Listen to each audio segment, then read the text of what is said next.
Have you ever stopped to think about the way people respond to your presence? How they cut you off mid-thought like your words hold no weight?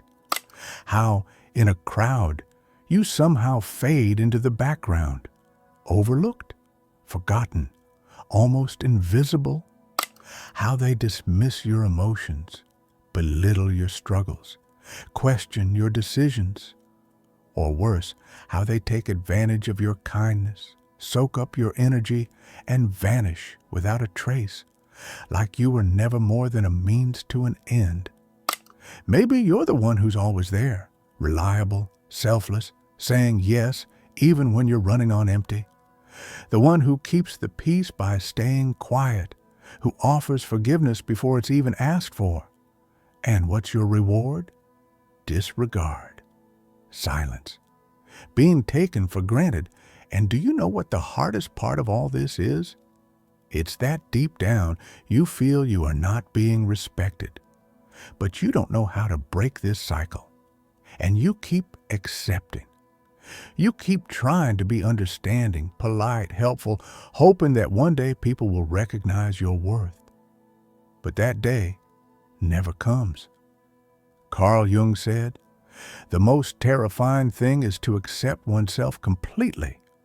And maybe that's why you haven't broken this pattern yet.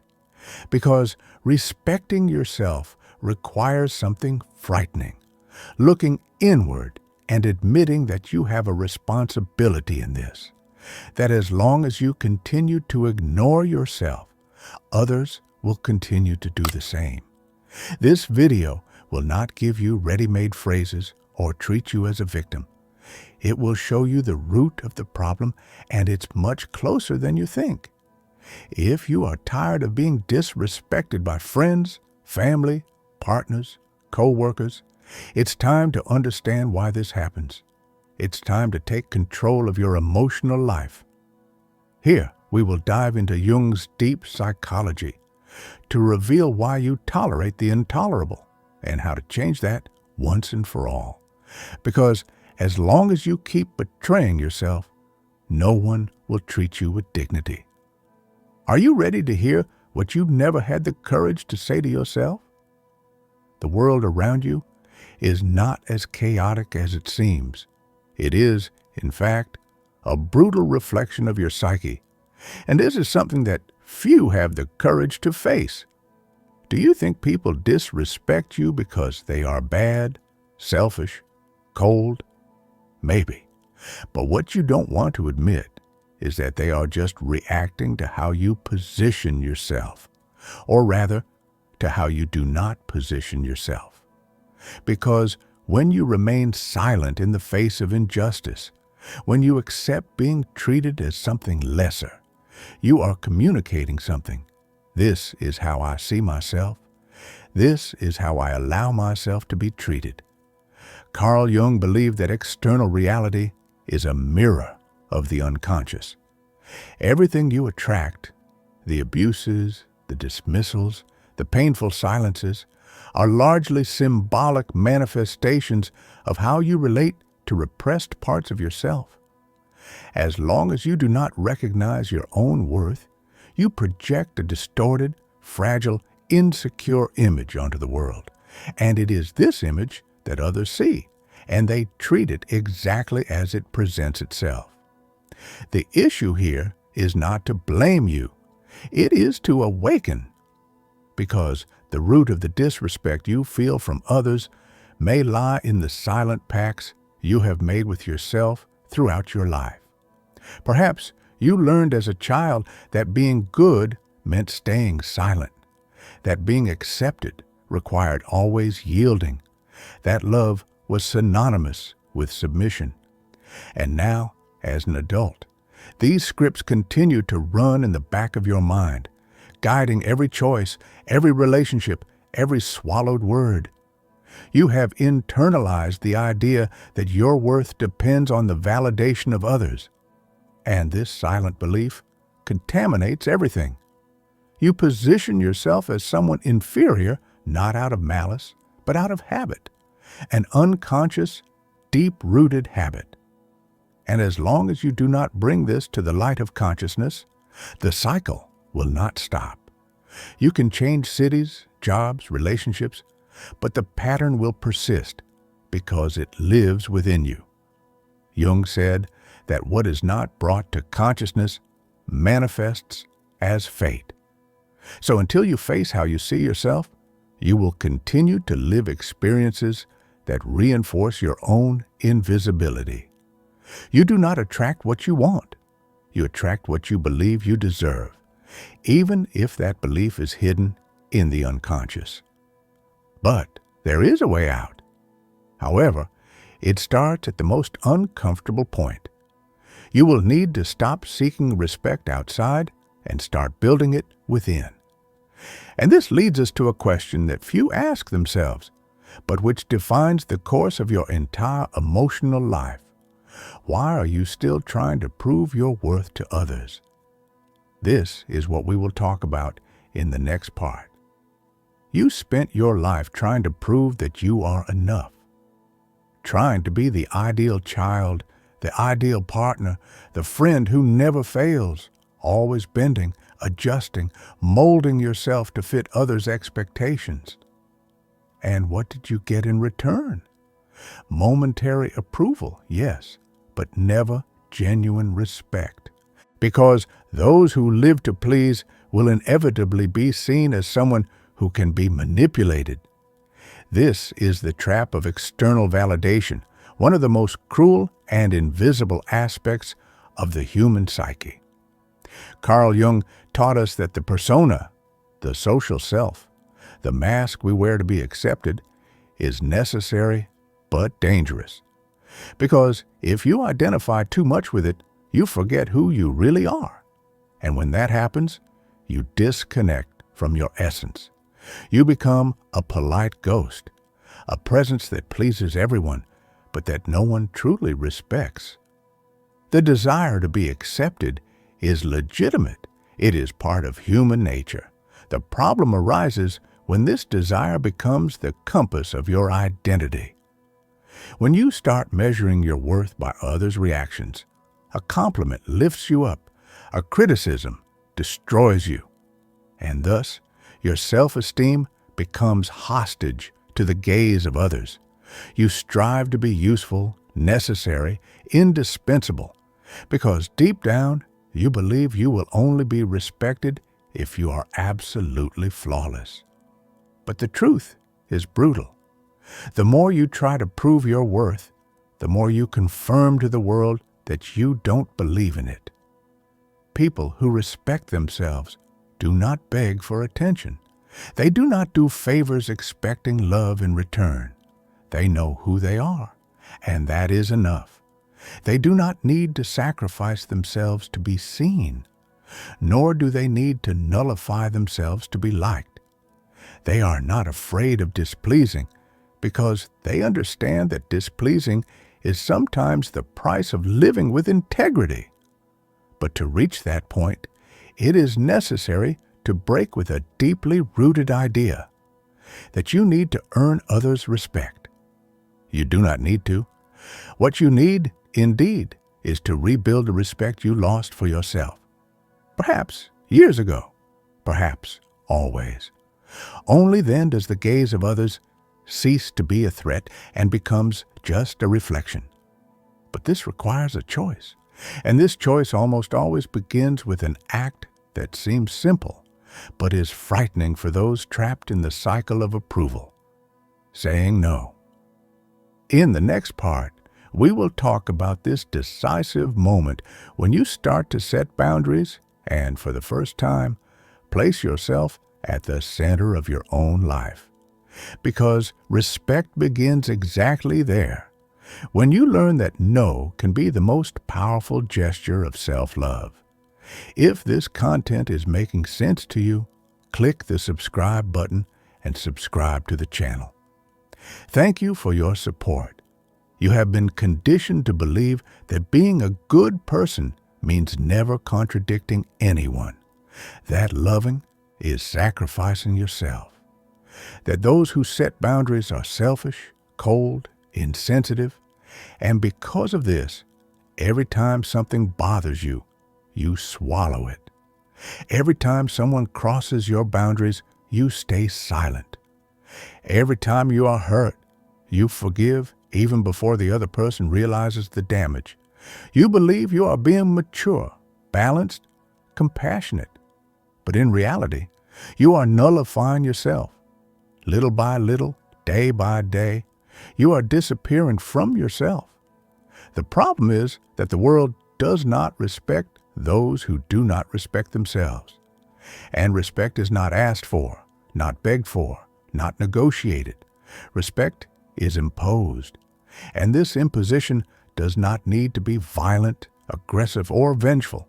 It needs to be firm, clear, and non-negotiable.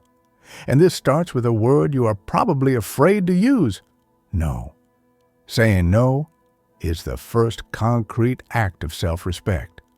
It is when you communicate to the world and to yourself that there are boundaries that will not be crossed, that your energy is not for sale, that your time is valuable, that your well-being matters.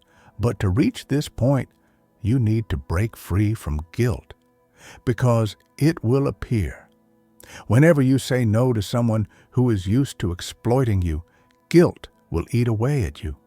It will make you doubt your decision. It will try to drag you back to the place where you always gave in.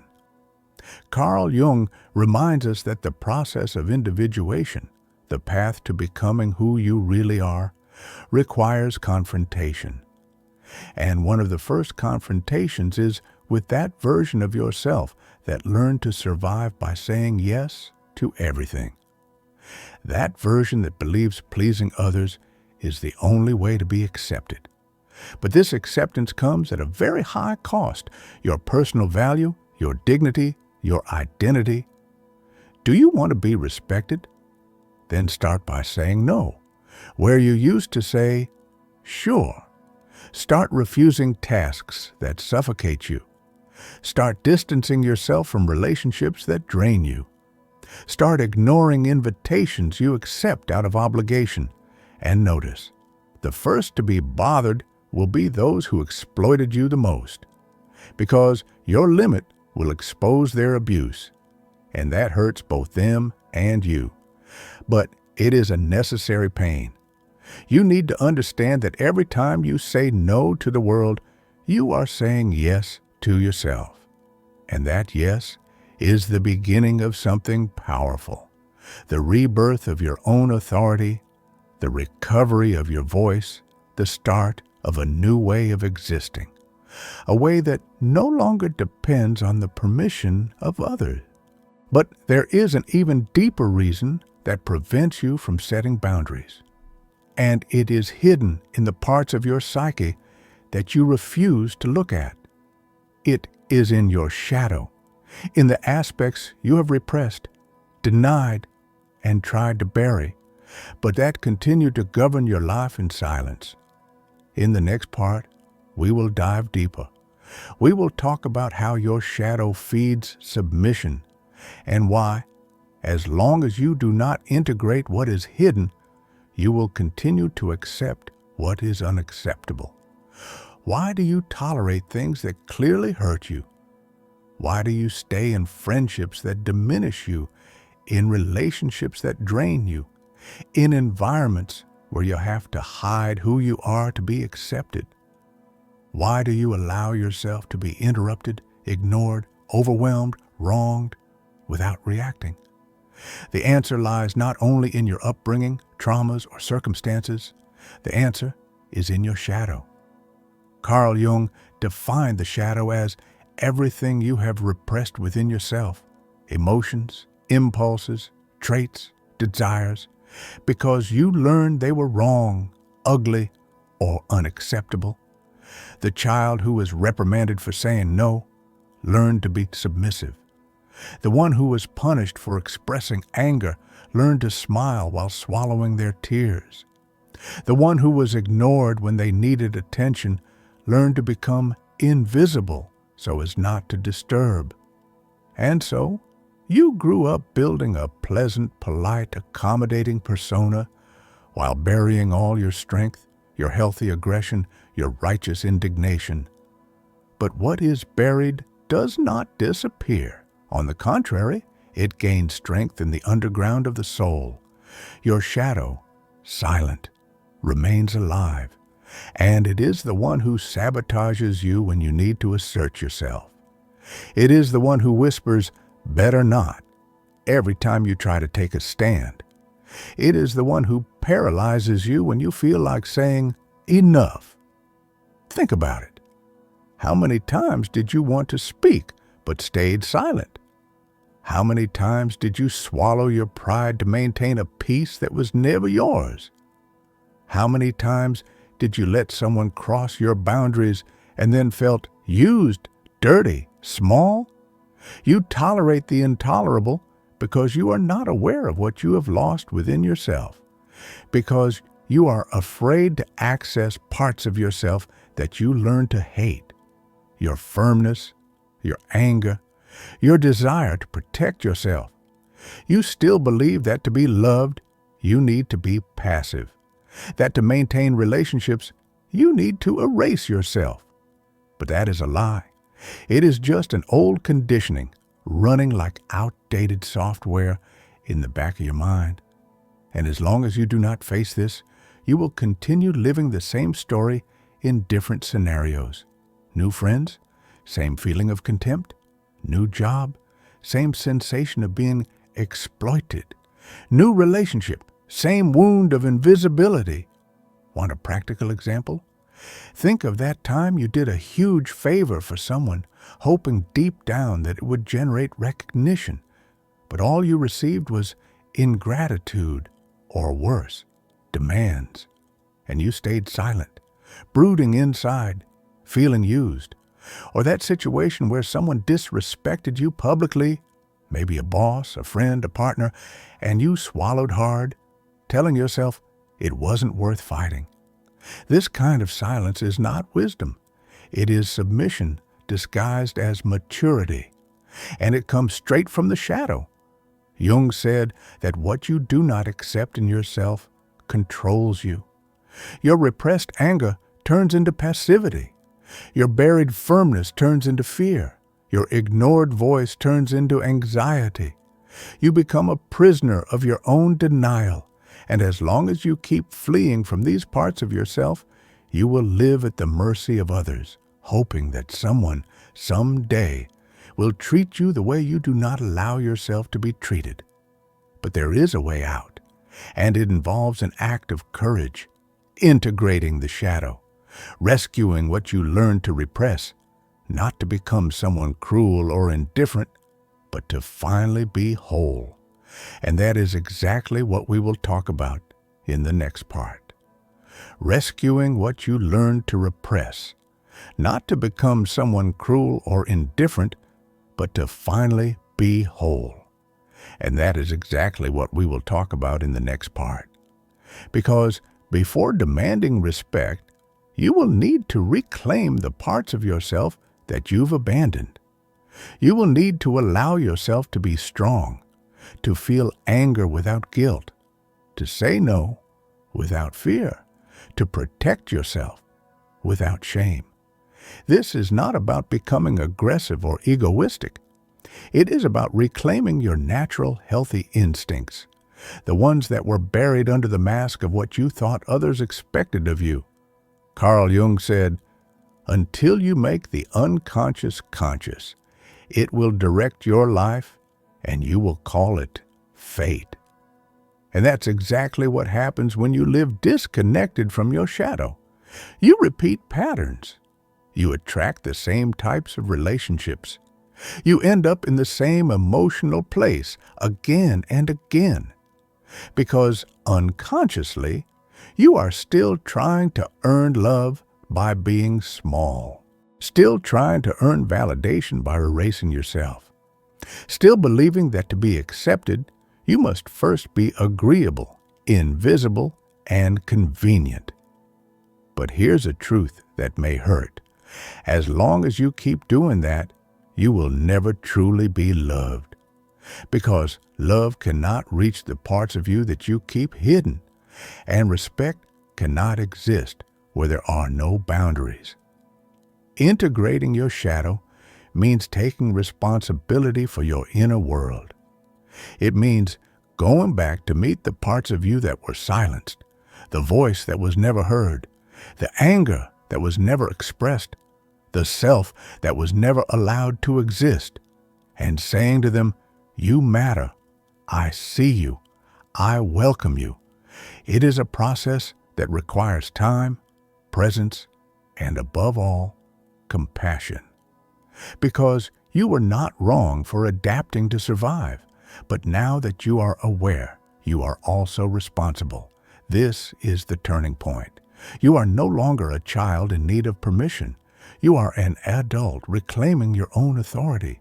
You no longer have to keep living under the fear of being rejected. You can stop surviving and begin to exist, not as a version that pleases others, but as the whole, powerful, complete self that you were always meant to be.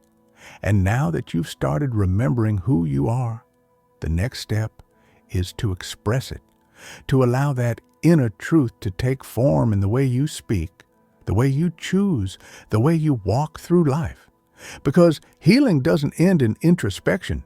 It flourishes in action. The shadow that you integrated, it becomes strength, clarity, presence. It becomes a yes to what matters and a sacred no to what no longer aligns. And suddenly, you stop tolerating certain things. Not because you're bitter, but because you've remembered your worth. You start setting boundaries, not to punish others, but to honor yourself. You stop explaining yourself to be understood, because you understand yourself. You speak less, but with more truth. You choose fewer things, but with more alignment. You walk slower, but with deeper purpose. And no, it won't always be easy. Some people will resist your change. Some dynamics will shift. Some chapters will end. But the cost of pretending was far greater, because every time you abandoned yourself to be accepted, you paid with your peace, with your joy, with your soul. Now, you are choosing a different path, one where you are no longer at war with yourself, one where your inner world and outer world begin to reflect each other, where your life feels like truth, not performance. This is the gift of the journey. You become a home to yourself, and everything you once chased begins to arrive, not because you begged for it, but because you finally made space for it. If you made it this far, I want to thank you deeply, sincerely, not just for listening or reading these words, but for allowing yourself to feel them, to let them move through you, and perhaps to resonate with something that already lived quietly inside you.